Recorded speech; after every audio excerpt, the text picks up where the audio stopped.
In 2000, Neil Cawse founded Geotab Inc., which is now the largest telematic company in the world as measured by new vehicle subscriptions being added on a yearly basis. In this interview, we are looking back at those 25 years, but more important, we're going to have a look at the future together with Neil Cawse. Neil, welcome. Thank you very much for having me. Yeah, very good that we can do this interview. Let me start with congratulating you on the 25th anniversary, of course, of Geotab, a milestone. Looking back at what's something about the industry's evolution, is there something that really surprised you that happened in the past 25 years? Look, I think 25 years is a long time, that's for sure. We've been through some incredible changes over the 25 years. I mean, when we started with telematics, really the internet wasn't what it is today. People were not putting their data on the internet. And I remember, taking the bet that, internet is the future and we've got to convince our customers that it's safe to put your data on the cloud. And, to me, it looks obvious today, but that was one of the big jumps where everybody was, I'm not so sure about this. It took a long time for some of the big companies to accept it, but there's been lots along the way. The mobile phone revolution was also in that 25 years, everything moving from desktop PC, to the mobile phone. And now we're going through the AI revolution. And so all of these things kind of, stand as kind of milestones for me. If I'm honest, in terms of the company itself, the big number, and I don't know why this number, but 500,000 to me, when we passed the 500,000 mark at Geotab, something clicked and it went, wow, that number just feels so big. And, all the other milestones are fantastic, but that's one that really resonates with me. Yeah, 500,000, that's a lot. Because you were saying that the digitalization and the possibilities now for a company like yours are incredible, and it was not the case, of course, 25 years ago. Did you in some way at that time expect that this was going to happen? It's an interesting point, and it's one thing that I have always been interested in my whole life, is being a futurist. And what a futurist is somebody who tries to predict what the future is going to look like. And for me, I always kind of imagine a world, like lie in bed at night, probably everybody else dreams about holidays or whatever. I dream about what does the world look like in 10 years or 20 years, and imagine that. And then what I do in my life and my job is to try and go, it must be compatible with that world and what it looks like. And so, I mean, there's no way anybody's smart enough to predict everything that's going to happen. But we kind of have a saying in Canada. It's an ice hockey saying, and it's called skate to where the puck's going, not where the puck is. And so really everything that we do is to try and think about how do we predict where it's going, and let's move in that direction rather. And all of the technology, try and take a line and draw and say, well, let's look at AI and let's just see, where was AI 3 years ago? Where was AI 2 years ago, 1 year ago? Now we can draw a line forward and imagine what it's going to be in a year, 2 years. Could you say you have to look in the near future, let's say 5 to 10 years ahead? Can you give us a piece of your mind? How does the future in 10 years look like to you? What do you think? I mean, some of the things will probably sound ridiculous to you, but I'm going to say them anyway. And if anybody, can think about this in 10 years' time and see if I was right. But I think the first thing that's going to happen is the internet as we know it is going to die. Instead of us going to websites to go look up information, we will be working solely through our AI. And we will be purchasing through the AI, we will be looking up information through the AI, and there will be one way that we get our job done, that we find our information, and it will all come through that chat interface that we like. Much more graphical, much more interactive than it was in the past, but no longer will you go to a news site or any other site. So I think that's a big change. And even the places where we go shopping today online, maybe Amazon or whatever, that's all going to change. It's all going to be done through our AI. The other thing is, from a point of view of transportation, I really fundamentally believe that, autonomy is, for the first time, is actually real. Like Waymo's growth is just staggering. And it is a fact that people have much more flexibility when you go place to place. And so I do think it's going to rewire and rewrite how we do transportation, you know. And so sorry to interrupt, but what does it mean for your company, for companies like Geotab? How do you stay relevant in that future? It's a very good point. And, you know, we spend a lot of effort and time today on driver safety using AI and video analytics and behavioral analytics of what you're doing in the vehicle. And of course, in a world where there's autonomy, what's the role of the driver? And so there are lots of other elements of what Geotab does. Like we do a lot of preventative maintenance, maintenance management. We do a lot of sustainability, looking at charging infrastructure and managing how you can get your electric vehicles charged. There's a lot of compliance work we do, reconstruction work. So I think there will be a role for us. A lot of the data analytics is still relevant. We do a lot of aggregation of data to look at trends and how behaviors happen. I think all of that stuff is relevant, but you're absolutely right. I think every single company that's involved in transportation is going to need to rethink their business model. And today at Geotab, we're already planning for that new business model and how things are going to work. You know, already, let me give you some example of that, which is kind of interesting, is there are going to be relatively soon in the US and coming to Europe at some point, pilots where and maybe even real world activity where there will be trucks moving freight over very, very large distances.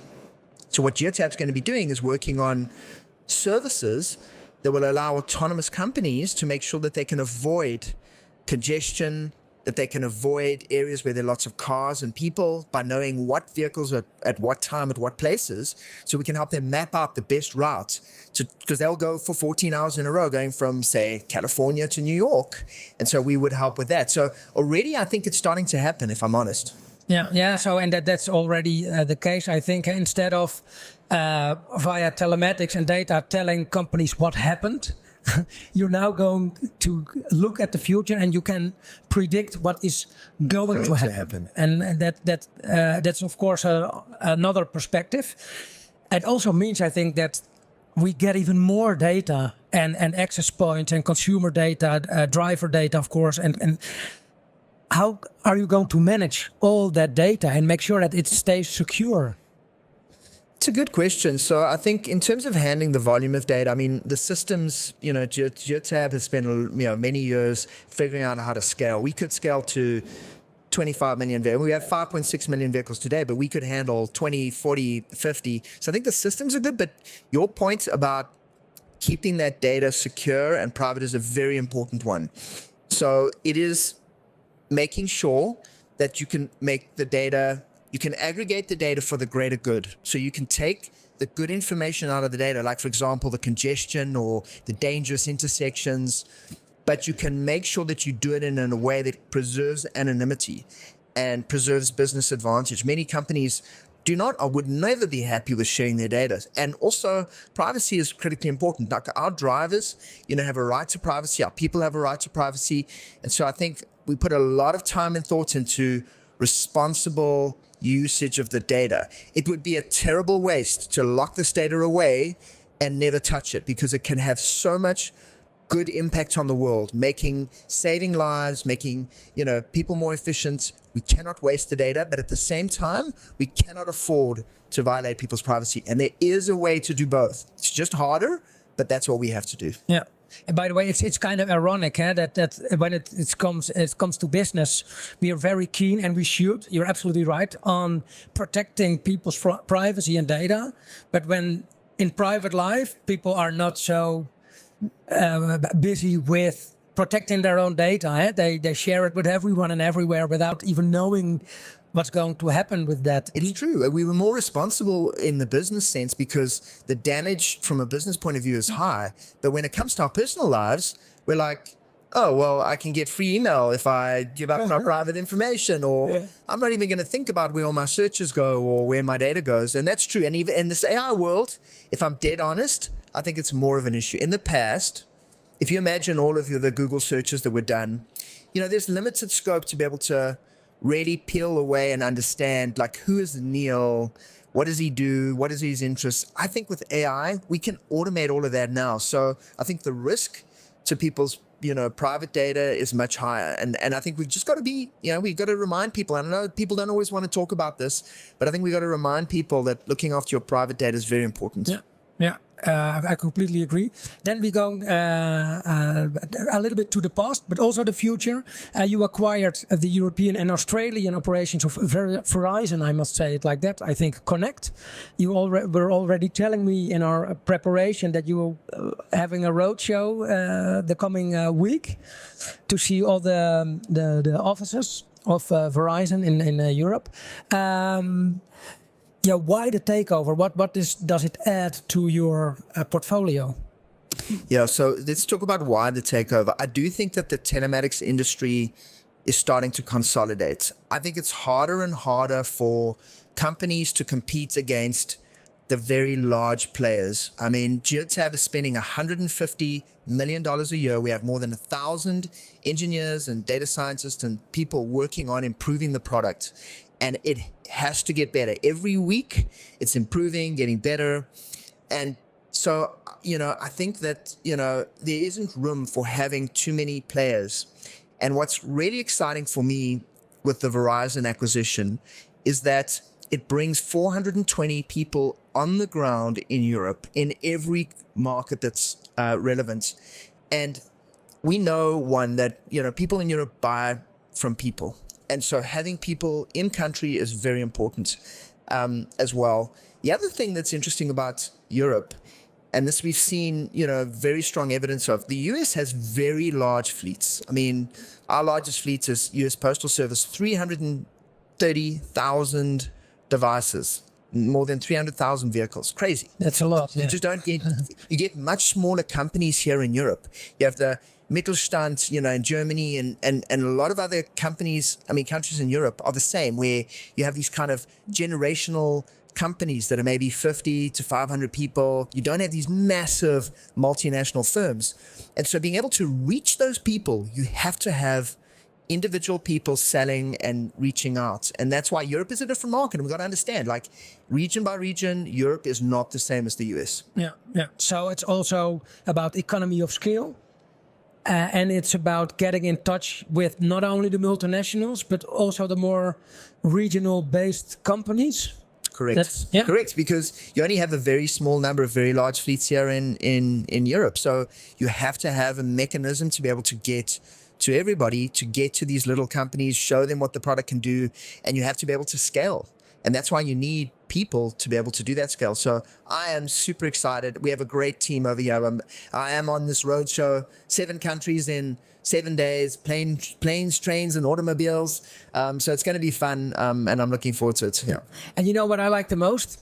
That is that we are talking, we just had this interview about the future, about autonomous driving, about telematics, about data, AI, but it's still the personal touch that matters. 100%. You cannot replace people. I think COVID taught us all a lesson, didn't it? It was like, we don't really like this. This is not who we are as humans. We want that personal touch. And so it's very important. Yeah. All right. Anil, thank you very much for this interview, and good luck in the upcoming week, but also the upcoming 25 years ahead. I appreciate it. Thank you. Hopefully the next 25 is as good as the last. And thanks for the very insightful questions. I enjoyed it. All right. Thank you very much.